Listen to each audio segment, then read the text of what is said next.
guys, let's eat. Magandang tanghali. Tanghali na talaga kasi this is the time, 3:03. So, since wala akong breakfast, today it's my off.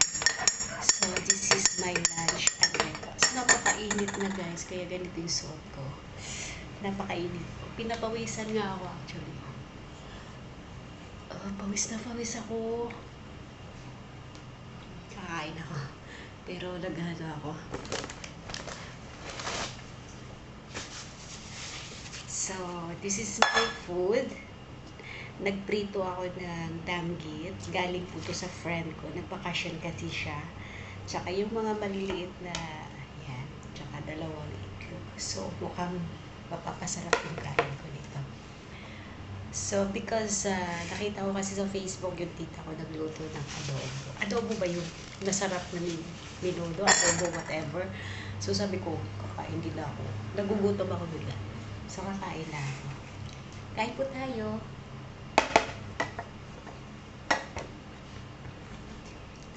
Day off ko kasi po ngayon. So, tea time. Magbe-breakfast pa lang ako. Kailangan ng face lock para mabuksan yung phone. So, sino ba yung nagme-message na ba? Ang init sa labas. Grabe. Okay, ayun.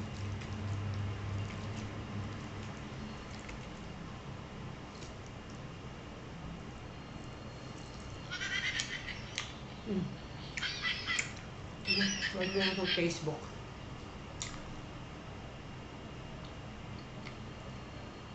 Kain muna ako. Tapos ko muna pagkain. Para ba enjoy ko?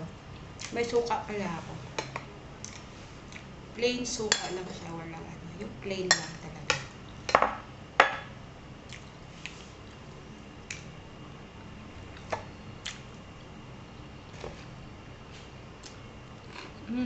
Crunchy. Tapos, gaano yan, basta sa isang araw magkakape talaga. So, nagkape ako. Kahit gaano kainit, gaano pa yan, basta kape is life. Coffee is life.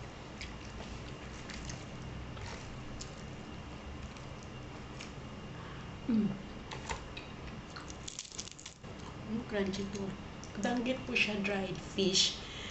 Kung hindi nyo po alam yung danggit, ito yung dried fish.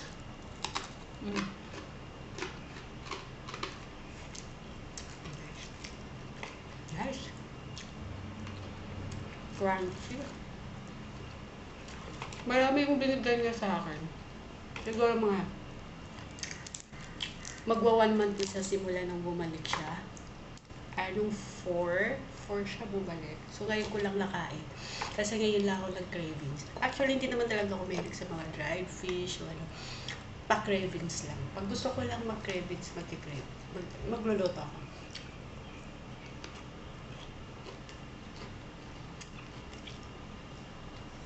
Ako yung nagluto din ako pang breakfast for tomorrow.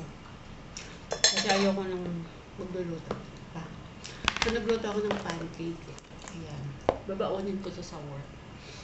Pangkalahatan to. Kami lahat kain.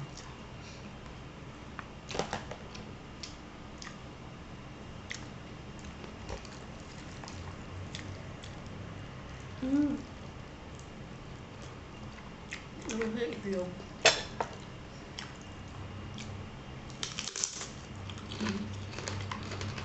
Crunchy.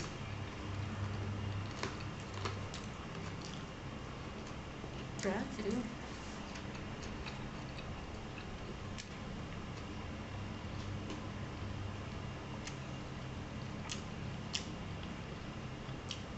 Bye guys, kakain muna ako. Please follow my YouTube channel.